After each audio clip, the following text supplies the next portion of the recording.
Hello, everybody, and welcome in to a new look. We got a whole new look to us today. We begin our 19th season now with Trae Rahill, CEO of the Oklahoma Employment Security Commission. Good to have you here. Thank you. It's good to be here. I hear a lot about you. I'm just glad to see that there really is one. Yeah, don't believe those things. There's so many angles to start from here because most people used to think of the employment security group as, well, I need a job, that's where I'll go. Sure. They don't realize they can just go in the den, sit down at the computer and look it over. You've got so much going on.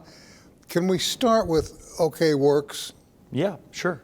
Tell us about it. So Oklahoma Works is the sign that people see over our offices across the state. And Oklahoma Works is a brand that represents 3 state agencies that work together in partnership to provide employment services to folks and to employers. And so it's the Oklahoma Employment Security Commission, the Department of Rehabilitation Services, and the Oklahoma Career Tech System together make up that partnership that is Oklahoma Works. So then to think about just a place to go to find a job, period, is wrong.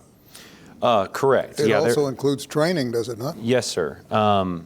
There are several services. We do a number of services for individuals that are, claimants for unemployment or looking for a position, job seekers.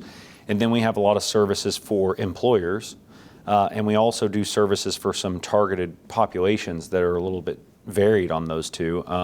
One of them is training through the Career Tech System, and even some training outside of Career Tech. And we also do a lot of services for veterans through our agency. Really? Yes, sir. Are the people adjusting to the growth and expansion of OK Works or Oklahoma Works? I think so. I hope so, because we have a lot more of it to do, quite frankly. We have 27 offices across the state, and beginning last year, we opened some outreach locations, basically, where we'll take existing staff and send them on the road with a laptop, and they go to libraries or employer places of service, and they'll go and help people from those places, trying to meet people where they are. And so we have 19 of those happening now across the state, too, where they're just a couple days a week leaving the office and going someplace else. So from an expansion standpoint, those are our physical places of service.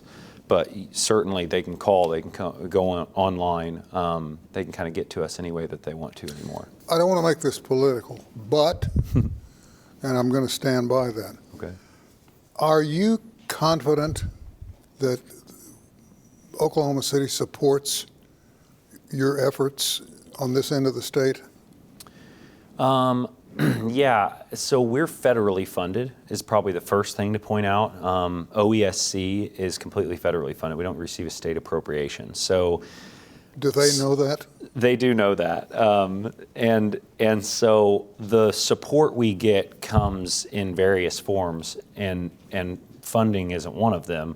But they do fund, the state does fund things that are ancillary to our work, and we do have a lot of close working relationships with our legislature to examine parts of our business that we need to update or modernize. So we get a lot of support from the state and from the various towns where we have offices just on the things that we need to work on, or things that we're trying to update for the sake of serving employers in this day and age. So I'd say we get a lot of support. How many job centers do you have on this side of the state? We have 27 total. I'm thinking that we probably have 15 or so on this side of the state. It's a little bit more sparse on the western side. So we're probably 15 or 16 kind of over here on the eastern side, east of You need Oklahoma more? City. That's an interesting question. I think if we looked at our offices being the only places we rendered service, a case could be made for saying that there should be one of these offices in every town across the state for the sake of helping those employers or those people looking for work in those areas. But if we're leveraging all of the institutions that should be partners in the workforce delivery system, I think we'd find ourselves getting a little more innovative about using some of these other places to do similar work as like an extended capacity or, a new front door to the system. So I don't think right now we would look at opening any additional. We would focus a lot more on more seamless partnerships so that you can kind of get it closer to home if you needed to. A lot of folks don't understand that while your agency has grown over the years, you've also taken on additional responsibilities. Yes, sir. The training alone just staggers the imagination. And those that aren't really aware of it can go, to oklahomaworks.gov, or what's the address on the website? Yeah, so there's, you can go to oklahoma.gov/workforce, and that'll take you to our website. Something to mention is while our training capacity has grown as a result of some groups that previously were established inside other agencies moving up under OESC, we have grown in that sense, but historically the agency is much smaller than it was in the height of the pandemic and several years prior to the pandemic. We at one point had, I think, 1,400 employees at the agency. Now we're under 500. Do you need them back? Certainly not that many of them, no sir. Otherwise, we're not leveraging our resources real well, in my opinion. There is an old adage, and I don't know who came up with it, that not every kid needs to go to college. Sure. Not every kid wants to go to college. Sure. We need people who do all kinds of, and they have to have all kinds of talents. Right. To find jobs, to find work. Is the training available for most of these jobs through your agency? For yes example, and no. if a guy wants to be a framer, can he lock into training for framers or welders? The goal is that people would be able to come to us and have a warm handoff to the organization where they'd be able to get that training resource. We do administer a specific grant program that focuses on funding training for people. So the short answer would be yes, but a lot of those needs are facilitated by us, where they may actually go to Career Tech or another community institution to receive the training itself. We don't host or provide the training ourselves. We kind of play a facilitation role in some of those technical needs. So you know where to plug them in. Yes, sir. I understand you've had some incredible progress, though, at the industrial park, have you not? Yes, sir. That has been expanding like crazy. It's really good to see. You're talking about out in Pryor, Mid-America. Yeah. Yes, sir. Yeah, I think they're doing a phenomenal job out there. They're continuing to attract new businesses to establish operations there, and that comes with obviously a staffing component. So usually our office there in Pryor is working closely with Mid-America's leadership to make sure that we understand what their needs are and can have the folks we have under case management plugged in appropriately based on what skill sets they have. Well, I know there are times when the young ones coming out let's say 2 years of junior college, and they say, okay, now what am I going to do when I grow up? Yep. I remember those days. I remember thinking, what in the world is out there? Where do I go from here? And your folks are saying, when are you going to get a job? Yeah. I was going to say, have you figured it out yet, what you want to be when you grow up? Exactly. I'm still figuring it out. Here you are, 35, still living at home. But, the young ones today have a whole different set of problems facing them now than before you were born. Yes, sir. And, they've hit the ground going, eek, hold it. Yep. I don't know which way to turn. Yeah, one interesting complexity in that situation is, you mentioned before we got started, how long have you been doing this line of work? Well, you remember Marconi? Over 50 years. So in your generation, there was an expectation set for how many jobs people would have over their lifetime, and it was a small number. What the expectation is for young people now coming out of school is drastically different. I've heard at one point in time, it's probably 2 jobs for your whole life. Really? 2-3 generations later, it's in the 30s and 40s of how many jobs someone might hold in their lifetime. So I think the expectation of young people has changed to be they're going to bounce around for a while until they find something. And if our state institutions don't suss out what they'd be really good at, what they might be really passionate about while they're still in school, then I think that's the track that we set them on, is a ping pong kind of thing. Well, I got to tell you, you guys are doing, in my opinion, a terrific job. Thank you. And it's very good to know that there's a website they can go to. In fact, any age can go to that website. Yes, sir.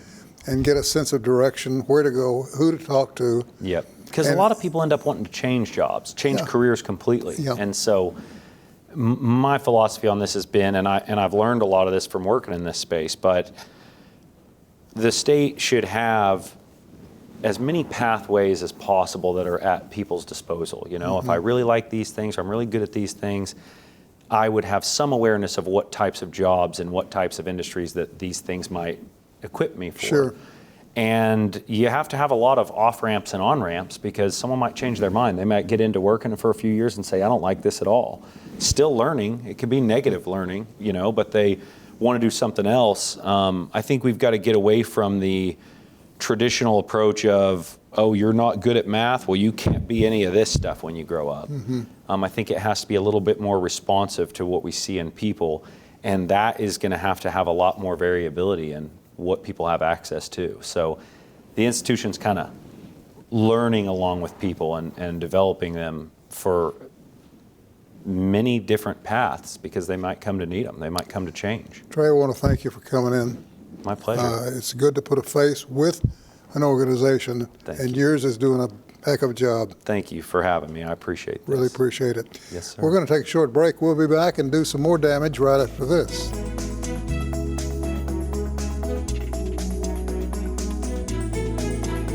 We're back, and Tanya Andrews joins us to talk about, you're not going to believe this, the 110th year of the Rogers County Fair.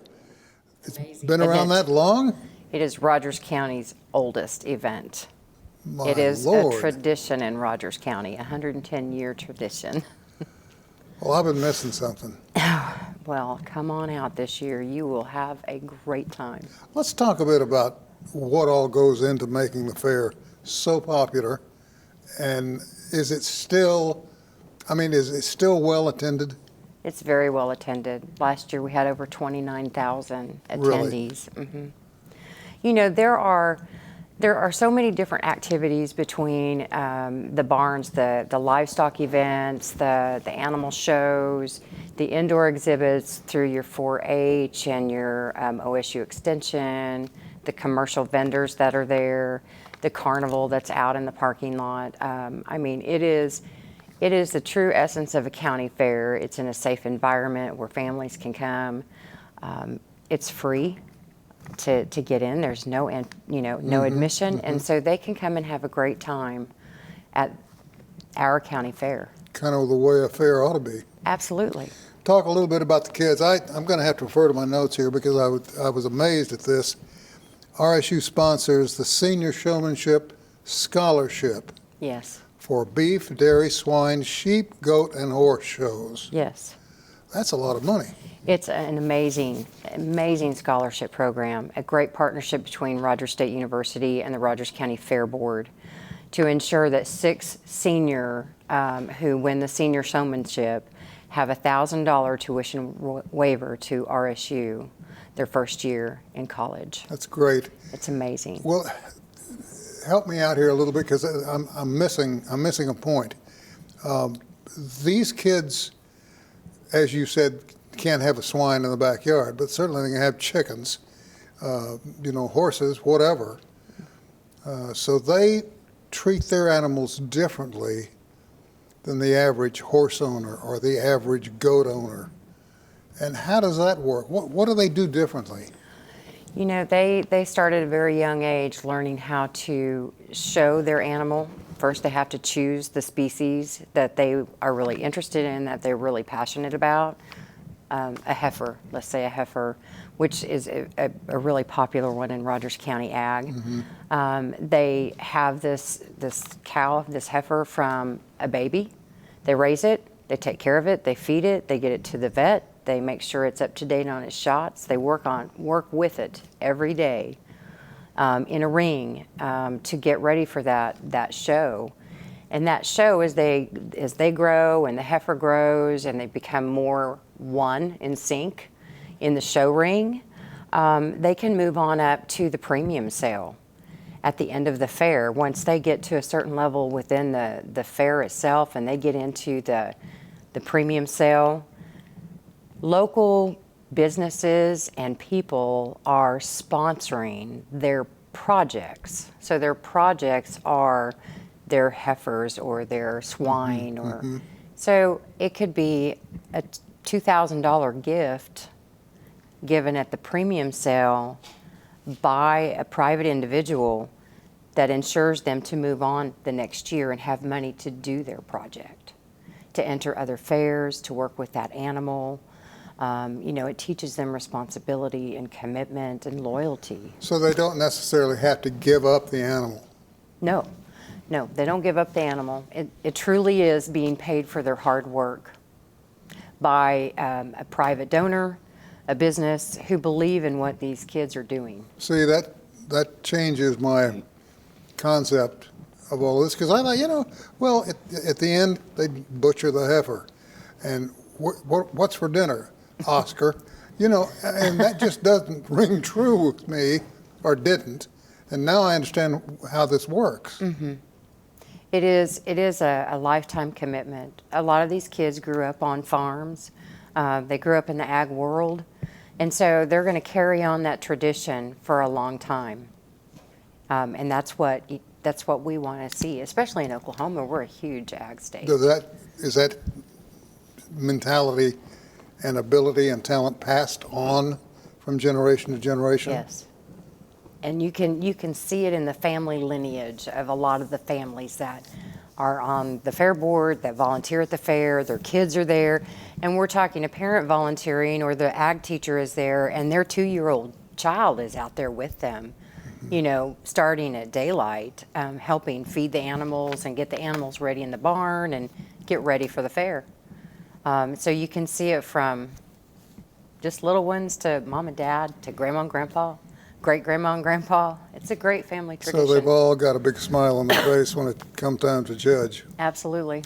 Do you see a lot of brothers and sisters with different projects? Yes. You Because do. I would think there'd be a competitive spirit in the family. It's not unusual to see a brother and sister, one sibling show in the fair and another sibling has other interests, athletics or band or some not ag related, but they're still there to support and help their sibling. There's lots of families out there where you might have a sister that is showing a horse and you might have a brother who's showing a pig. And again, they work together on the farm to take care of these animals. So it just depends on what the interests are, but they're always working together. I have a feeling I've missed a lot over the years. We had chickens around us when I was little. And I recall, when it was time for my grandmother to be thinking about dinner, the chase was underway. And Yes. wring the neck, pluck the bird, clean it, Put it in a pot. put it in a pot, and here we go. Look out, Fred. And I miss those days. I miss those dishes. Well, anyway, what are the dates again for the fair? September 12th through the 15th at the Claremore Expo Center. Come one, come all. Absolutely. Open Love to to the have public, no charge to get in. you. Correct. Hey, thanks for coming by. Thanks for having me, Sam. It's good to see you again. Good to see you, kid. Kid, I love it. I'll come over sometime and sing for you. Okay, that'd be great. We're going to take a short break. We'll be back with the final episode right after this.